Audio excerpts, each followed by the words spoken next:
For Halloween, Jana and Hayden always let Trisha go all out. But for me, they gave me a budget of just $10 to pull something together. This wasn't even remotely close enough to how much I need to get an actual costume. I've tried a few times every year to let them raise my budget by a few dollars, but nothing has worked. They also gave Trisha the brand new smartphone every time it came out.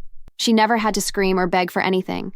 Unfortunately for me, I was on my knees begging a few times for the cheapest flip phone available. Hey, I'm Sarah, and I'm so glad that the holiday season has finally come. I love the holidays, and I always make sure to go all out for the kids that I care for at my job. Though I seem all happy now, Christmas used to be a source of emotional pain for me. You see, my adoptive family was the cause of all of this trauma. I'll explain everything from the beginning to the end, all the way up to the moment that I left them. My parents, Jana and Hayden, used to love me very much. I knew that they had adopted me because Jana found out that she was infertile. Jana and Hayden always took me to theme parks and spoiled me like crazy. I was happy to live with parents that actually cared about me. But only about a few months after I had joined the family, Mom and Dad had a miracle. Jana became pregnant with a baby girl. After my baby sister Trisha was born, Mom and Dad were absolutely obsessed about her. My parents stopped spoiling me completely. They now did the opposite. When we went out, they'd get Trisha anything that she could ever want. However, they berated me if I even asked for the cheapest item available. Because I was only 5 when my sister was born, I was only upset and never understood why they would just suddenly refuse to get me anything. Now that I was older, though, it seemed perfectly clear. Everywhere we went, Jana would introduce Trisha as her miracle baby. Soon enough, my sister being the miracle baby became real old, though Jana didn't care at all. There was one time where my mom was supposed to just take us and our family's dog for a checkup, but spent 30 minutes talking about Trisha. I could tell that the veterinarian was pissed, but didn't want to say anything. Oh, hey, Susan. I don't think I've introduced you and my kids. This is Sarah, my beautiful daughter. And this is Trisha.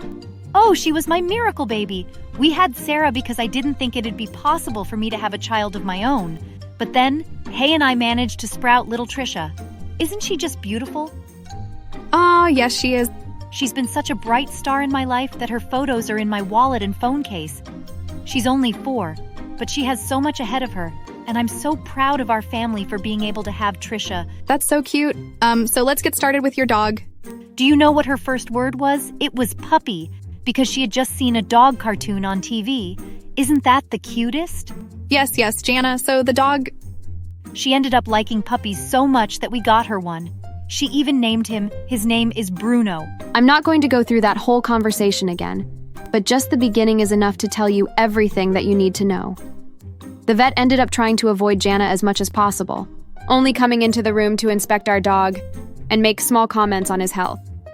Anyway, this is just one of the many examples of how my family ended up being super toxic and only caring about my younger sister. For Halloween, Jana and Hayden always let Trisha go all out. But for me, they gave me a budget of just $10 to pull something together. This wasn't even remotely close enough to how much I need to get an actual costume. I've tried a few times every year to let them raise my budget by a few dollars, but nothing has worked. They also gave Trisha the brand new smartphone every time it came out. She never had to scream or beg for anything. Unfortunately for me, I was on my knees begging a few times for the cheapest flip phone available. My only reasoning was that I needed it for communication, and the truth was, I really did. Trisha always used her phone for games or social media. Anyway, my phone was one of the only things that I was ever allowed to get after my sister was born.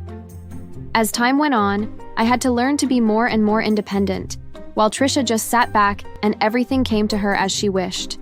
Teenage me was extremely angered at everything I had to do, but now I think that working harder for myself was one of the most useful things I'd ever done. I remember needing to apply for my own part-time job, seeing as Mom and Dad never let me have an allowance. I also had to fill out my own legal forms for the job and find a way to transport to work, too.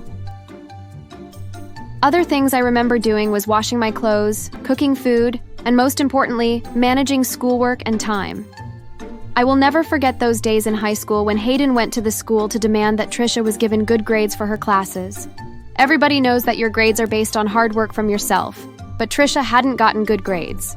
so our dad went to very different measures to help her manage.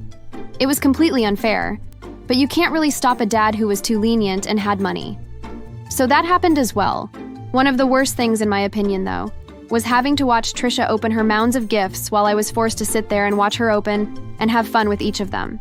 Every year I only got socks or nothing as a gift for Christmas, and so I was basically tortured having to watch her. Of course, Trisha's birthday was also celebrated every year.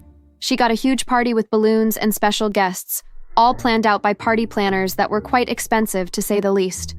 Trisha was allowed to invite as many people as she wanted, and I am not kidding when I say that Trisha was very popular amongst her classmates. And with all of the love and attention for her, I was treated in complete contrast. I never got a birthday celebration, and the only time I got a gift was on my 16th birthday. My little sister had given me a small card with a $20 gift card. That was pretty nice of her. But other than that, I didn't get anything else. The most traumatizing moment that sort of sealed the deal for me was Christmas when I was 17. My whole family was invited to a big Christmas reunion, and they were quite ecstatic. Mom and Dad told me to prepare presents for all of my cousins and nieces and nephews. I was pretty happy to meet them for the first time, and I wanted to leave a good first impression on them, so I worked more hours at my job and bought many nice gifts for them. I was actually quite excited too. I thought that maybe I'd finally get a gift from them, since this was my family and maybe they're nicer than Jana and Hayden. So on Christmas Eve, our parents drove Trisha and me to their great-aunt's house. She was very rich, and I only found this out because we drove into the driveway of a huge mansion. I still remember lugging all of the gifts I had with me to the house. My sister did too, but someone soon came over and helped her with carrying her presents. We went inside and there were way more people than I expected. I was quite nervous, but I decided to hide, and luckily, not many people noticed me. Dinner went by fine. Normally at home, Dad never let me eat too much since he said that he didn't want me wasting his hard-earned money, so I was always a little bit away from being actually full. Since I was on my own at this Christmas dinner, I was able to eat more, and I was happy. I thought, maybe this will be the first Christmas where things will actually go well. So apparently the whole family was supposed to stay at the mansion overnight, and then we all open our gifts in the morning. I found a guest room and fell asleep, hopeful for Christmas morning. I woke up the next day and went downstairs to see most of the family gathered around the tree. I watched as the kids were all given their gifts. Soon enough, though, the gifts for the kids were all passed out and I'd gotten nothing. The family moved on to the adults and they were all given a few gifts each. My heart sank. Where the hell were my gifts? Mom, where are the gifts for me? What do you mean? This trip was our gift for you. And the dinner last night. But everybody else has so many gifts. Why don't I have any? Sarah, don't you dare throw a temper tantrum now. Ah, Sarah, I have a gift for you. Merry Christmas. This random lady came up to us and handed me a gift, but Mom quickly shoved her handbag into my arms and grabbed the gift out of my hands and opened it. It was a box of chocolates, and my eyes widened in surprise. A smile started spreading across my face, but it quickly diminished. Jana began to spew out some lies about why I couldn't have the chocolate. Oh, I'm so sorry, Lila. Sarah is severely allergic to hazelnut. I'm so sorry, but thank you for the gift. Oh my goodness, I'm so sorry. How about I give Sarah $50 instead? No, thank you. You're always too generous. Thank you, though. I wanted to kick and scream like a toddler at this point. I wasn't allergic to anything at all. In fact, I'd eaten a few hazelnut chocolates before. Was my mom just lying so I wouldn't get any gifts at all? I quickly walked away from my mom and the woman, running to hide in a nearby bathroom. I began to sob, but soon realized I had Jana's purse. I wanted to open it to see when I could book a train to run away, but decided to open the texting app on her phone. I saw a whole list of texts where my mom was telling family members not to get me any gifts. The text said that I was on punishment and needed to learn a lesson, that I would get a different gift another time. This all made sense now. Everyone knew I existed, so why did they not give me a gift? I didn't want to deal with this anymore. So as soon as we got back home, I began packing my necessities, and I booked a train ticket from Trisha's laptop. Some people may find this to be overdramatic, but this had been happening for most of my life, and I was absolutely sick of it.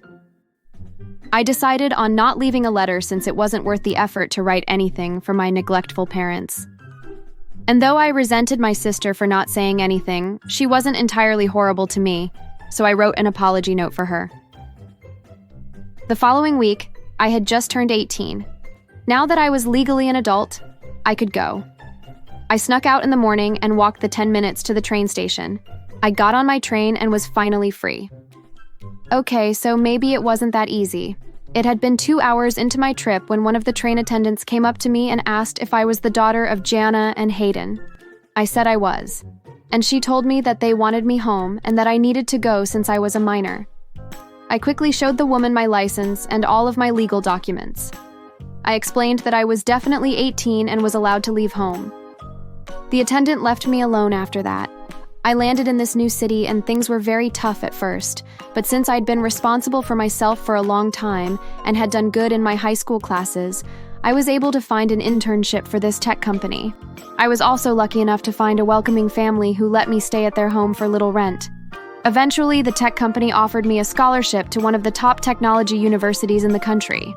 I was completely ecstatic and accepted the offer. So then I attended this university and earned my degree. Right after graduation, I got a job at the same tech company again. So that's where I am today. I have a good job, good pay, and now I live in my own apartment with a boyfriend who is very good to me. Of course, I also paid the family that let me live with them back with lots of money and gifts. They still invite me over for Christmas. I finally stopped hating Christmas too. It's pretty cool how I was able to turn my life upside down for the better and get away from my narcissistic family. Oh, speaking of my family, I then recently got a call from Jana on my business number. She had seen my name as one of the main CFOs of the tech company and is now calling to get financial help from me. Mom and Dad are now becoming broke since they continue to get gifts and throw huge parties for Trisha, to the point where she's gotten very popular with kidnappers. Apparently, my parents were also asking for money because of Trisha. She'd been kidnapped and my parents had to pay the ransom money. But then, when Dad went to pick Trisha up, the kidnappers thought that Hayden had alerted the police and beaten him up until he needed to go to the hospital. I was annoyed, since Mom only called me to pay for hospital bills and to pull them out of debt. I instantly smirked and responded to her in a very cold manner. Well, you're on punishment now. I can't give you anything. Isn't that what you told all of my aunts and uncles many years back? See how it feels now? I can't be helping someone that hasn't been there for me for so many years. Bye, Mom. Tell Trisha that I miss her. I ended the call there, and I've gotten text messages from both of my parents and Trisha, but I never responded to any of it. My boyfriend says I was a little too harsh to them, but I don't think so. I would never want to let them leech my money for something that doesn't even benefit me at all. But what do you think? Thank you for listening.